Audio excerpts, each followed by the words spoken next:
This is Talk of the Town, a weekly program featuring community events happening in and around Northeast Michigan, with your host, Nancy Smitham, and get the latest from Alpena Community College with Dr. Don McMaster. And now, today's Talk of the Town. Good morning and welcome to Talk of the Town. I'm Nancy Smitham.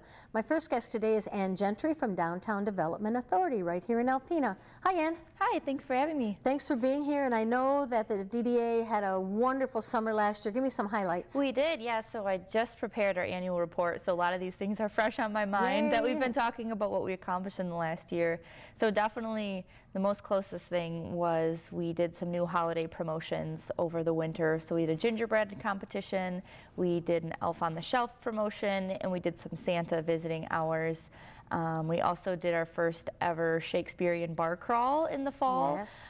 Which was a collaboration with Thunder Bay Theater. We just got great feedback from that. So that was another promotional event. And then of course we continued on our chili chowder cook-off, which was our first year that we ever did it inside because of the rain in the forecast. But that was really unique to have it through different businesses, and you know, the ones that participated loved having it that way. Oh, yes. So that's kind of the promotional side of things that we did over this past year.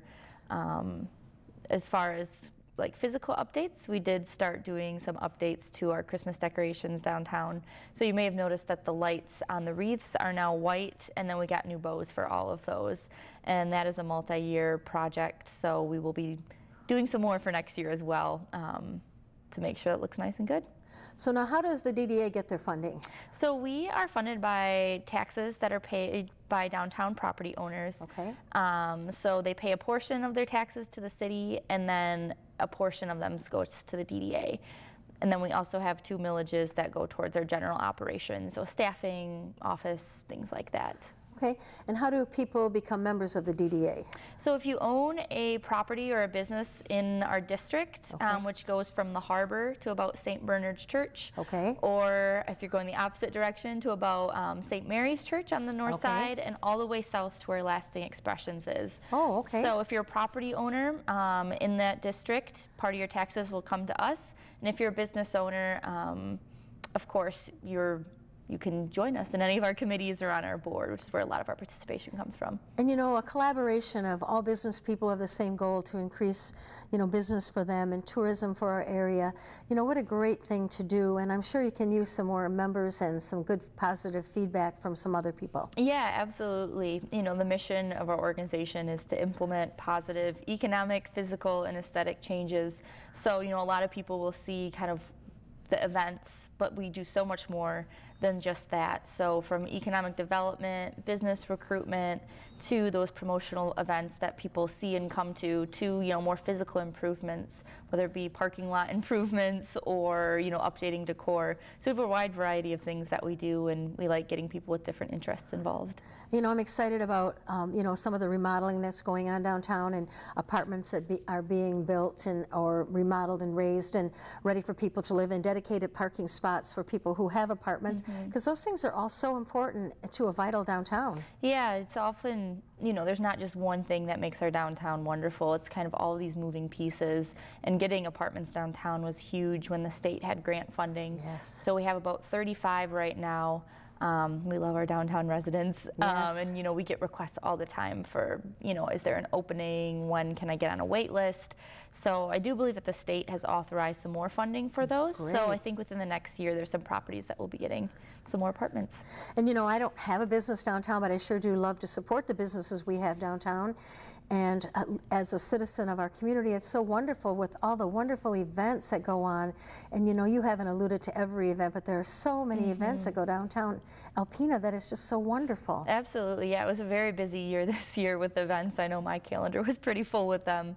But we love to see that, and you know, even in this last year, I think we had close to 10 businesses that opened downtown. That's amazing. And you know, some of those were switch of ownership, some of them were like Mangoes, where they opened a second location, and others were just new additions like the Rabbit Hole and, you know, some other ones. So we love it. And you know, the the Sunrise Suds take over, you know, the book festival and the authors, and those people come into our community, they bring their families, they're staying at our hotels and our motels, they're eating in our restaurants, they're spending dollars in our community, and it's just a wonderful thing. And I know maybe some of them will come back, maybe buy a home here, maybe buy a summer place here, or and support our businesses. So it's so important that our community supports these events. Absolutely, yeah. I was just talking to someone about a potential event this summer downtown, and we were talking, you know, even if people just come to town for the event, they might leave and say, oh, I went to, you know, the beer festival or the book festival in this downtown in Alpena. So it's great marketing for us. You know, we love people to have those positive experiences and share them.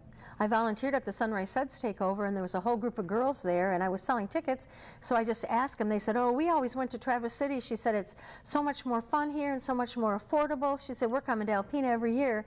That's and awesome. They had been staying at a local hotel in the downtown area, and you know, they were just telling me where they'd been and what they'd done. I thought, you've been more places than I have recently, and you know, it was pretty cool. And they said they're going to invite all their friends back. And it was awesome. a perfectly horrible, miserable, cold night, but they were just having a blast. Yeah, I think more and more we're seeing that, you know, whether people live downstate or live in the area, you know, Alpena is definitely getting put on the map and offering something very unique from, you know, from the Ann Arbor, from Traverse City, from any other community. I think we have so many wonderful things here that you can't find anywhere else. So we're always happy that people have found us.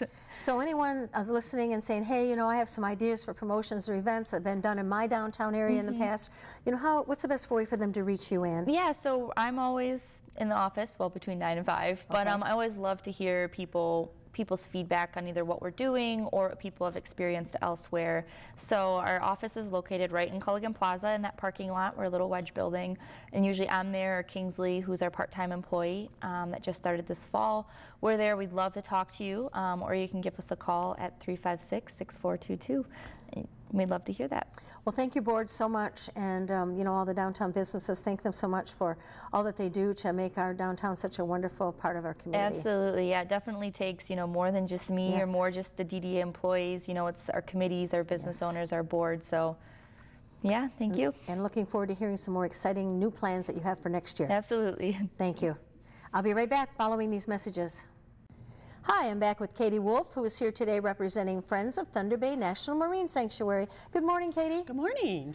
I'm so excited to hear the film festival is still going to be held because you work a year long on it, all those filmmakers, those presenters, all the activities you've had planned, and the money and the economic impact that has on our community. It has to stay. Absolutely, and it really is one of the most meaningful events to me that we hold all year, because you see the power of film in both from an educational standpoint, but just really to transport you. You know, when you see the whales and all that incredible sea life and the adventures on the Great Lakes in front of you on a large screen, it really brings it on home of how important these treasures are to us. And the treasures we have in our own backyard. Yes, absolutely. So we're thrilled, and we're incredibly appreciative, one, of the volunteers who serve on the Friends Board. We have just an incredible group of community leaders who serve on that board and really put themselves out on behalf of the sanctuary, but also all of our sponsors and Alpena Community College particularly, because if in fact the federal government is still shut down come January 24th, then we will hold the Alpena-based events on the 25th through the 27th at the Granum Theater at Alpena Community College. And so there's plenty of parking there. We know that we will still have a fantastic event. It just won't be at the sanctuaries, the Great Lakes Maritime Heritage Center. Okay, now it actually starts which day? So we start on the 23rd in Rogers City at their beautiful theater. So that'll be a great event too. And so we have lots of shorts that we play there. And then we'll be going to Harrisville on the 24th, which is always a standing room only event. And absolutely, that community is incredibly supportive. And so then on the 25th, we have our big opening, and depending on where we are with the shutdown, it will either be at the Great Lakes Maritime Heritage Center if we're open, or at the Alpena Community College Granum Theater if the shutdown is still underway. Okay, so what happens Friday night? Well, Friday night, if you haven't been on Friday night, it's just always really exciting, because I think, you know, the selection committee is very careful about putting great films together for that night, and we have wonderful food that is here from Alpena caterers, and it's just a real fun thing. We also recognize our sponsors. This year we have more sponsors than we ever had at a more significant level. So we're really thankful for Chemical Bank, Alpena. Can I list those sponsors? We have the Michigan Film and Digital Media Office, which is part of Michigan State Government, came in with a $5,000 grant, which is really wonderful. And then we have Alpena Agency, Auto Owners Insurance, that came in at a high level, the Community Foundation for Northeast Michigan, and then the Wenslick Bennett Law Firm also came at a very high level. So we're very, very appreciative of their support. Okay, so tell me about some of the films that we're going to be able to see.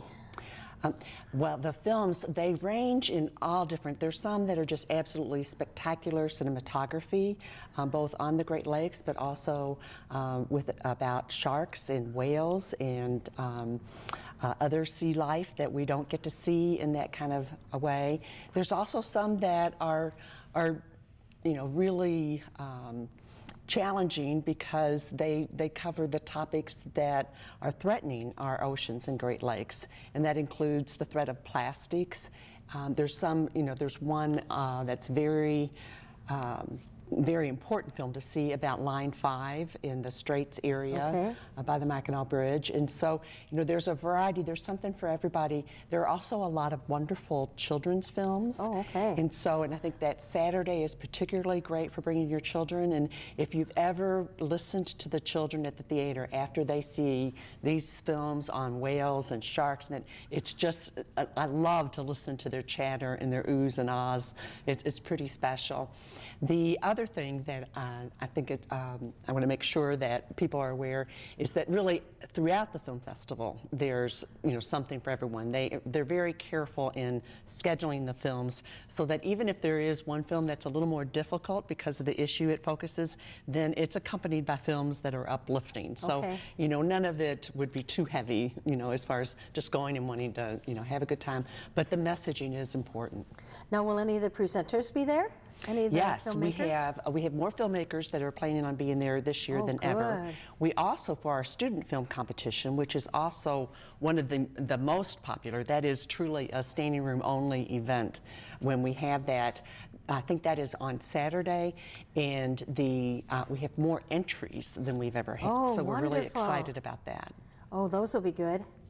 All right, so where do we get tickets and how much are they? So tickets are online right now. You can go to thunderbayfriends.org and you can see the whole program is posted and you can get your tickets, and some of those events truly are, they sell out, so you want to plan ahead of time.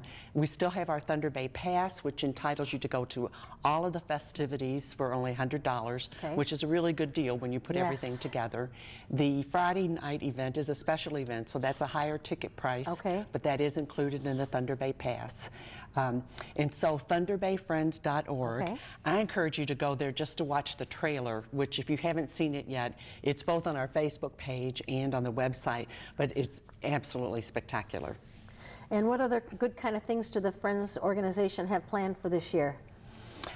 Well, with the Friends, we always have a lot of things planned. We'll have a new raffle that's coming up. And then, of course, we'll be starting to work. We have a big project. We're starting to plan for our 2020 anniversary. It'll be 20 years in 2020 that the sanctuary has been located, headquartered in Alpena. And so we're really working hard on planning some very special events. One of those will be looking at the riverfront on the riverside of the sanctuary, which is really community property. I mean, any efforts we do there will be for the community, but looking at developing that so that in the future, when we have like the Thunder Bay Maritime Fest, there'll be better seating there, that it'll be better situated for having all the environmental projects that we do with students. Right now, it's kind of difficult for them to get there and access the river, so we want to make that easier for people to just really enjoy the riverfront there. Okay, one more time, dates of Film Festival. The Film Festival starts January 23rd in Harrisville, then 24th in, yes, in Rogers City, and then the 25th through the 27th, it will be in Alpena. Okay. And depending on whether the federal government is open, if it is open, it will be at the Great Lakes Maritime Heritage Center. If we're still shut down, it will be at the Granum Theater at the Alpena Community College. And tickets are available online. They're absolutely available online, and they will be available the day of the events. You just, take the risk of having them be sold out. Okay. Well, thank you very much for being here, and thanks all the people and friends that are still going to bring this wonderful community event to our community. Thank you to our community for letting the show go on. Thank you. Thanks. Please stay tuned for Dr. Don McMaster following these messages.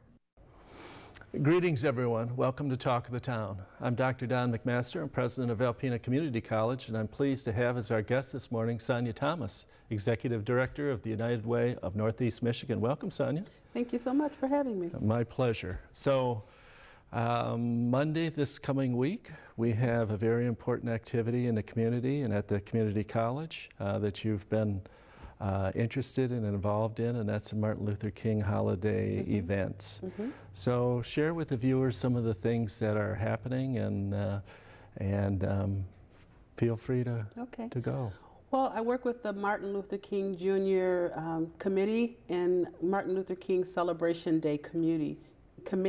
And what we do is we have something basically for all. Starting January 10th, we actually went into the schools and we work with the Thunder Bay Theater and put together an interactive program where children learned about civil rights and Dr. Martin Luther King and Rosa Parks and the march and segregation, all kinds of stuff.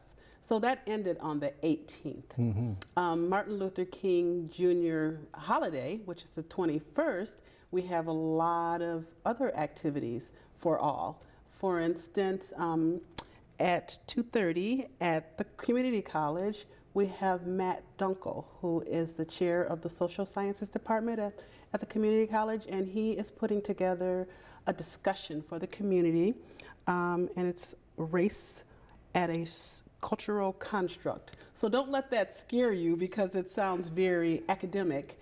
It's really a discussion open to the community. And why would someone want to come to something like that in Alpena? Because I think Alpena is really different from any place I've lived. So Yes. I'm from Ohio, and I've Yes. lived in some bigger cities, and I was just shocked at the lack of diversity in the area. But even though we do lack diversity, people should still want to know, like, why is race important? Why should you come? Well, one of the reasons you should come is because there's a world outside of Alpena that you need to connect with, and you might not even realize that you have some, I'll call them hiccups, or racial tendencies or prejudices, and you might have some. So it's an opportunity for you to come and meet other people of color, to talk about race and how it might impact you, although you might not even have a clue. Wonderfully put, and an important point. Those of us who live in the community and lived in the region for a long time realize what you say is true, and there's much learning to be done in this area. So you had referenced two other activities besides Mr. Dunkel's presentation. Absolutely. So at 5 to 6:15 p.m. there's a chili supper, and the proceeds from the chili supper impact the Wash Your Coat project. And what the Wash Your Coat project is we provide an opportunity for individuals to wash their coats, their winter wear, and also other items of clothing.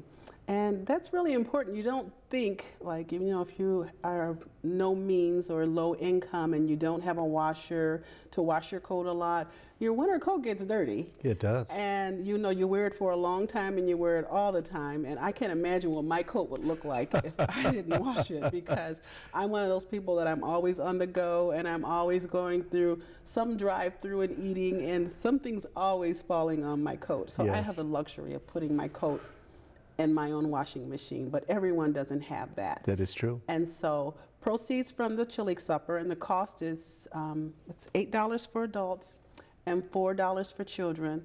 The proceeds will go toward the Wash Your Coat.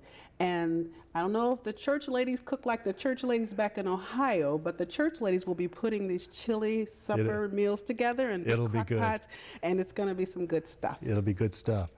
And then your last event. The last event is a panel discussion about diversity in Alpena. And so it's like a continuation from the morning. So if you want to actually talk to people of different backgrounds and races, this is your opportunity.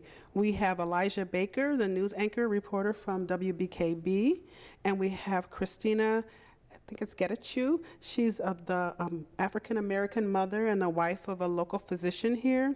We have John Rinkowski, and he is a director at the Besser Museum. And then we have Paige Trisco, and she's an anthropologist instructor at the university here. So lots of good stuff. Yeah, lots of good stuff. And, you know, we've hosted Martin Luther King holiday events annually, many years in the past, and I've often found it to be an inspirational day where people do feel open to communicating on difficult issues of race and learn from each other. Yeah, you know, it's really important. And when I came to Alpena, like I mentioned, I was a little shocked. And in a lot of ways, I think, I hate to come off sounding kind of callous, but you don't know what you're missing when you don't have friendships with people from different races and cultures. I look at my own children who are in their late 20s now, and growing up, they had friends of all different backgrounds, and they were able to go on to college and have friends of different cultures because they're very comfortable with all kinds of people. And now they live in big cities like New York City and Seattle that are very diverse. And it's important to be able to be comfortable with people, to be able to talk to people, to have those kind of relationships, because your children are going to grow up one day and they're going to be in the workplace. And so that's a skill that you need, that comfort level. Also, maybe your children will grow up and go to college. Yeah, but yes. And what happens if you have a roommate that is a person of color or someone that lives on your floor? And I recall that happening to me when I went to college. You know, there were some people in my dorm, and I was one of the few African-American people in my dorm, and I became friends with everyone on the floor, but we had some heart-to-heart conversations, and some even took place in the classroom where people would say, you know, I didn't know a black person before. I came from a small town, and, you know, it's not that I'm racist or prejudiced or thought I was. I just didn't have the opportunity, you know, to know someone, and I'm so glad. And then there are other instances where I've heard where people can't deal with it. The kids come to college and they can't deal with it. I'm reading Michelle Obama's book right now, and she's talking about when she arrived at Princeton her first year. She had 2 roommates when she moved in, and one of them just quietly went away, and she didn't know and wasn't really concerned. She just thought something happened.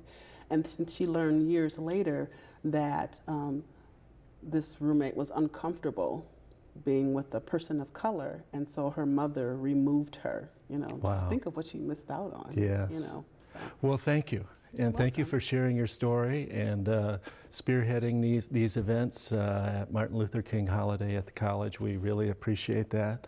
And thank you folks for watching Talk of the Town. We'll see you again next week. This has been Talk of the Town with your host, Nancy Smitham and Dr. Don McMaster. For a list of community events taking place in Northeast Michigan, please visit our website at WBKB11.com and click on our community link. This has been a Thunder Bay Broadcasting Corporation production.